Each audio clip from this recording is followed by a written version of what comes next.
السلام علیکم ورحمۃ اللہ وبرکاتہ مائی ڈیئر برادرز اینڈ سسٹرز۔ آج کا اہم سوال یہ ہے کہ کیا المسیح الدجال کے آنے کا وقت آ گیا ہے یا نہیں۔ ایک بات ہمارے لیے سمجھنا یہاں ضروری ہے کہ جو بھی کوئی واقعات ہوتے ہیں وہ اپنی نشانیاں، اپنے سائنز جو ہیں وہ پہلے سے دکھانا شروع کر دیتے ہیں۔ جیسے بارش کے آنے سے پہلے ہی بادل اکٹھے ہو جاتے ہیں، ہمیں اس بات کے بارے میں آگاہ کر رہے ہوتے ہیں کہ بارش، آندھی، طوفان آنے والا ہے۔ بالکل اسی طرح سے دجال کے آنے سے پہلے بھی کچھ ایسی نشانیاں ہیں جو کہ نبی کریم صلی اللہ علیہ وسلم نے اپنی احادیث مبارکہ میں جن کا ذکر کیا کہ وہ اس کے آنے سے پہلے آئیں گی۔ صحیح بخاری کی ایک حدیث میں نبی کریم صلی اللہ علیہ وسلم نے یہ بات ارشاد فرمائی کہ آخری زمانے میں ایک ایسا ٹائم آئے گا جب ایک شخص جو ہے وہ قبر کے آگے سے گزرے گا اور خواہش کرے گا کہ کاش کہ میں اس جگہ پر ہوتا۔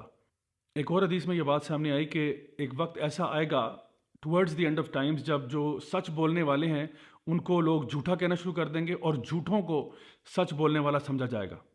اس کا اندازہ آپ خود ہی لگا سکتے ہیں کہ آج جو لوگ بھی میڈیا پر آ رہے ہیں، جو لوگ بھی اپنے اپنے اوپینینز کو سامنے لے کے آ رہے ہیں، اکثر و بیشتر وہ لوگ ہیں جن کا نہ تو دین سے کوئی تعلق واسطہ ہے اور اکثر وہ باتیں کہتے ہیں جس میں کوئی صداقت نہیں ہوتی۔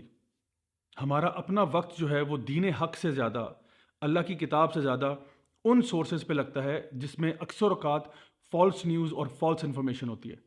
خود ہی اندازہ لگانا ہے کہ ہم لوگ یوٹیوب کو دن میں کتنا ٹائم دیتے ہیں اور اللہ کی کتاب جو کہ حق ہے اس کو کتنا ٹائم دیتے ہیں۔ المسیح دجال کے بارے میں جب ہم بات کرتے ہیں تو اس کے بارے میں نبی کریم صلی اللہ علیہ وسلم نے بہت وضاحت سے بیان کیا کہ وہ اصل میں ہے کیا۔ سب سے پہلی بات تو یہ کہ وہ ایک انسان ہے۔ ہاں، اس کے پاس بہت ساری سپر پاورز آپ کہہ سکتے ہیں، لیکن ہے وہ انسان ہی۔ صحیح بخاری کی ایک حدیث ہے جس میں نبی کریم صلی اللہ علیہ وسلم نے بے شمار سائنز گنوائے ہیں towards the end of time دجال کے آنے سے پہلے۔ اس میں سے ایک یہ ہے کہ دو بڑے گروہ جو ہیں جن کا آپس میں مذہب بھی ایک ہی ہے وہ آپس میں لڑ پڑیں گے۔ اس کے علاوہ یہ کہ تقریباً 30 کے لگ بھگ جھوٹے نبی یا جھوٹے دجال جو ہیں وہ آپ کے سامنے آئیں گے۔ دینی علم جو ہے وہ اٹھا لیا جائے گا، زلزلے آنا شروع ہو جائیں گے، وقت جو ہے بہت جلدی سے گزرنا شروع ہو جائے گا۔ اس کے علاوہ الفتن، بہت سارے فتنے جو ہیں ہمیں گھیر لیں گے۔ اس کے علاوہ قتل و غارت میں اضافہ ہو جائے گا، مال و دولت میں اضافہ ہو جائے گا، اور لوگ جو ہے وہ ایک دوسرے کے ساتھ کمپٹیشن کریں گے اونچی اونچی عمارتوں کی تعمیر میں۔ ایک اور روایت جو ہمارے پاس ابن ماجہ سے آتی ہے، وہاں پہ نبی کریم صلی اللہ علیہ وسلم نے یہ بات ارشاد فرمائی کہ دجال کے آنے سے پہلے کچھ ایسی مشکلیں اور مصیبتیں لوگوں پر آئیں گی جس کے بارے میں ہمیں آئیڈیا ہو جائے گا کہ دجال آنے والا ہے۔ دجال کے آنے سے 3 سال پہلے بارشیں جو ہیں وہ 1/3 کم ہو جائیں گی، اس کے دوسرے سال میں 2/3 بارشیں کم ہو جائیں گی، اور دجال کے آنے سے 1 سال پہلے بارشیں مکمل طور پر ختم ہو جائیں گی، حتیٰ کہ جانور بھی مرنا شروع ہو جائیں گے اور خوراک بھی نہیں رہے گی۔ تو صحابہ نے پوچھا کہ یا رسول اللہ پھر اس ٹائم پہ ہم کیا کھائے پیئیں گے؟ جس سال میں کھانا ہی نہیں ہوگا اس سال میں ہم کیا خوراک کھائیں گے؟ تو آپ نے فرمایا کہ تمہاری خوراک کیا ہوگی؟ لا الہ الا اللہ، اللہ اکبر، الحمدللہ، یہی تمہاری خوراک ہوگی اور اسی پر تم گزارا کر لو گے۔ مغیرہ بن شعبہ رضی اللہ عنہ کہتے ہیں کہ میں نے جتنا نبی کریم صلی اللہ علیہ وسلم سے دجال کے بارے میں پوچھتا تھا اتنا کوئی بھی ان سے نہیں پوچھتا تھا۔ تو نبی کریم صلی اللہ علیہ وسلم نے ان سے پوچھا کہ تمہیں کیا چیز دجال کے بارے میں پریشان کرتی ہے؟ تو نے کہا کہ میں نے یہ سنا ہے کہ دجال جب آئے گا تو وہ اپنے ساتھ ایک روٹی کا پہاڑ لے کر آئے گا اور لوگوں کے پاس اور کچھ نہیں ہوگا۔ تو آپ نے فرمایا کہ جو کچھ بھی وہ کرے گا یاد رکھو کہ وہ اللہ تعالیٰ کی مرضی سے ہی کرے گا، اللہ کی اجازت سے کرے گا۔ یعنی کہ میں اس کو آسان الفاظ میں یوں بیان کروں گا کہ آپ یہ مت سمجھیں کہ اللہ سبحانہ تعالیٰ ایک طرف ہے اور دجال ایک طرف ہے۔ یعنی دجال جو ہے وہ اللہ کی مخلوق ہے، کوئی اللہ کے خلاف کوئی اپوزنگ پاور اس طرح سے نہیں ہے کہ ہم اس کو اپنا اتنا سر پہ چڑھا لیں کہ سمجھے بس دجال آ گیا تو کیا ہو گیا۔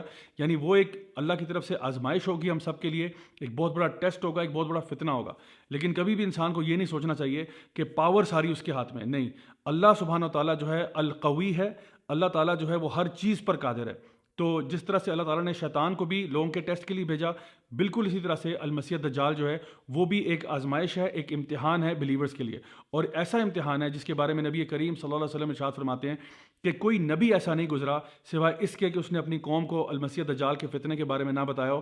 اور آپ صلی اللہ علیہ وسلم نے یہ بات ارشاد فرمائی کہ کوئی فتنہ اتنا بڑا نہیں ہے آدم علیہ السلام سے لے کر قیامت کے دن تک جو کہ المسیح دجال کے فتنے سے زیادہ بڑا ہو۔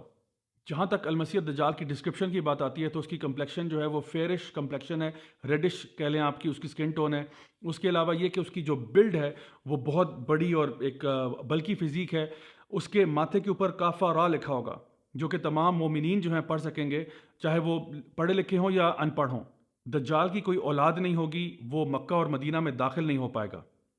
اور اگر ہم احادیث کا جائزہ لیں تو بات یوں سمجھ میں آتی ہے کہ لگتا ایسے ہے واللہ عالم کہ دجال جو ہے وہ ٹیکنالوجی کا بڑا ماسٹر ہوگا، کیونکہ آتا ہے کہ وہ زمین سے سارے خزانے نکال پائے گا، اور وہ بہت تیزی سے ہوا کی سپیڈ سے ٹریول کیا کرے گا، اور یہ بھی کہ وہ ایک شخص کے والدین کو لگے گا ایسے کہ دوبارہ زندہ کر دیا، لیکن اصل میں وہ اس کے والدین نہیں ہوں گے، کیونکہ ہم یہ بات جانتے ہیں کہ جو ایک دفعہ مر گیا وہ واپس نہیں آ سکتا، بلکہ یہ دجال جو ہے یہ شیطانوں کی مدد لے گا، شیاطین جو جن میں سے ہیں ان کی مدد لے گا کہ وہ اس کے پیرنٹس کا روپ دھار کر آئیں اور اس کو کنونس کرنے کی کوشش کریں کہ تمہیں دجال کی عبادت کرنی چاہیے۔ دجال کا مطلب ہی جھوٹا ہے، امپوسٹر، لائر، ڈیسیور، وہ جو لوگوں کو دھوکہ دینے والا، فریب دینے والا۔ تو وہ ظاہر تو یوں ہی کرے گا کہ وہ انسانوں کی مدد کے لیے آیا، لیکن اصل میں وہ لوگوں کے لیے بہت بڑا فتنہ ہوگا۔ صحیح مسلم کی ایک حدیث میں یہ بات ہمارے سامنے آتی ہے کہ تمیم الداری جو صحابی رسول تھے، انہوں نے جا کر دجال سے ایکچولی ملاقات کی، اور اس نے کچھ باتیں بتائیں اپنے آنے سے پہلے کی۔ ایک اس نے بتایا کہ سی آف گیلیلی جو ہے وہ ڈرائی ہو جائے گی، دوسرا اس نے بتایا کہ اسپرنگ آف زغر جو ہے وہ بھی ڈرائی ہو جائے گا، اور تیسرا اس نے یہ کہا کہ جو ڈیٹ پام ٹریز ہیں، یعنی جو بیسان کے جو کھجور کے درخت ہیں، وہ بھی پھل دینا چھوڑ دیں گے۔ آج جتنی میری ریسرچ ہے اس کے مطابق یہ تقریباً ساری چیزیں ہوتی نظر آ رہی ہیں۔ اسپرنگ آف زغر مجھے نہیں معلوم اب کہاں پر ہے، کیونکہ جتنا بھی اس کے بارے میں آپ سرچ کریں مجھے تو انفارمیشن نہیں مل پائی، شاید وہ چشمہ ختم ہو چکا ہے۔ جہاں تک سی آف گیلیلی کی یا لیک ٹائبیریس کی بات ہے، اس کا پانی کانسٹنٹلی ڈپلیٹ کرتا چلا جا رہا ہے۔ اور رہی بات ڈیٹ پام ٹریز آف بیسان کی، تو اس کے بارے میں بھی کچھ ریسرچ پیپرز اویلیبل ہیں کہ وہاں پہ جو ٹری پاپولیشن ہے کتنی بری طرح سے وہ افیکٹ ہو رہی ہے، بیکاز لوگ اس کو کاٹ رہے ہیں اور اس میں کچھ انفیکشن ڈیولپ ہو رہی ہے۔ نبی کریم صلی اللہ علیہ وسلم نے یہ بات بھی ارشاد فرمائی کہ جب دجال آئے گا تو وہ شام اور بابل کے بیچ میں سے آئے گا، یعنی کہ جو پریزنٹ ڈے سیریا جارڈن کا ایریا ہے وہ، اور عراق کے بیچ میں سے جو ایک بیلٹ بنتی ہے وہاں سے کہیں سے وہ نمودار ہوگا جب فرسٹ ٹائم وہ دنیا میں آئے گا۔ آخر میں یہ کہ دجال کا خاتمہ جو ہے وہ عیسیٰ علیہ السلام کے ہاتھوں ہوگا۔ عیسیٰ علیہ السلام کو جب دجال دیکھے گا تو لٹرلی وہ پگھل جائے گا۔ حدیث میں جو الفاظ آتے ہیں وہ یہ ہے کہ اس طرح پگھل جائے گا جیسے نمک پانی میں گھل جاتا ہے، اس طرح سے دجال پگھل جائے گا، کیونکہ اس کے سامنے اللہ تعالیٰ کا ایک نبی اور رسول آ چکا ہے، اور جو جھوٹے کا جھوٹ اور فریب ہے وہ اب اس کے آگے ختم ہو جائے گا۔ Now my dear brothers and sisters, آپ یہ ساری باتیں سننے کے بعد سوچ رہے ہوں گے کہ تو کیا اس کا مطلب ہے کہ دجال آنے والا ہے، کیا اس کا وقت آ چکا ہے؟ اصل جواب یہ ہے واللہ عالم، اللہ بہتر جانتا ہے۔ لیکن کوئی شخص بھی، چاہے وہ اسرائیل کا ہیلتھ منسٹر ہو یا کوئی اور شخص ہو، وہ حتمی طور پر کبھی بھی نہیں کہہ سکتا کہ جی 3 مہینے بعد یا 4 مہینے بعد یا 5 مہینے بعد دجال آنے والا ہے۔ اللہ سبحانہ تعالیٰ ہی بہتر جانتے ہیں کہ کب آئے گا، لیکن جب وہ آئے گا بہت بڑا فتنہ ہوگا، بہت بڑا فتنہ ہوگا۔ تو ہمارے لیے کرنے والے کام کیا ہیں، ان پہ بات کرتے ہیں۔ تو دجال کے فتنے سے اپنے آپ کو محفوظ رکھنے کے لیے سب سے پہلے تو نبی کریم صلی اللہ علیہ وسلم نے ہمیں ایک دعا سکھائی ہے، جو تھوڑی سی سلائٹ ویریشن کے ساتھ مختلف کتابوں میں پائی جاتی ہے۔ وہ دعا کیا ہے؟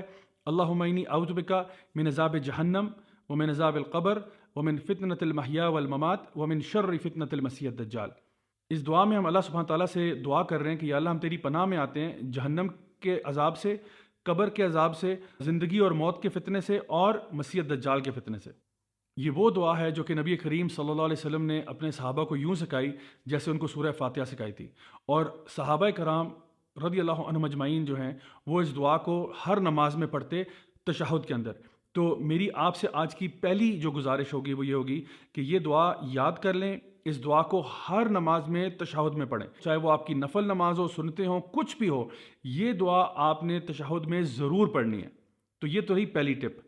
دوسری چیز جو آج کی میں آپ کو بتاؤں گا وہ یہ ہے کہ سورہ الکہف ہمیں ہر جمعے کو پڑھنا چاہیے۔ آج چونکہ الحمدللہ جمعے کا دن ہے، تو اس لیے جمعے کے دن یعنی جمعرات کے ٹائم سے لے کے مغرب سے لے کے جمعے کی مغرب تک آپ سورہ الکہف کی پوری طور پہ تلاوت کریں انشاءاللہ۔ اس کے بارے میں کیا آتا ہے کہ یہ ایک ہفتے سے لے کے دوسرے ہفتے تک، یعنی ایک جمعے سے دوسرے جمعے تک انشاءاللہ آپ کی رہنمائی کرتی ہے، آپ کے لیے ایک لائٹ بن جاتی ہے، آپ کے لیے ایک نور بن جاتی ہے، اور انشاءاللہ آپ کو یہ فتنہ آف مسیح الدجال سے بھی دور رکھے گی انشاءاللہ۔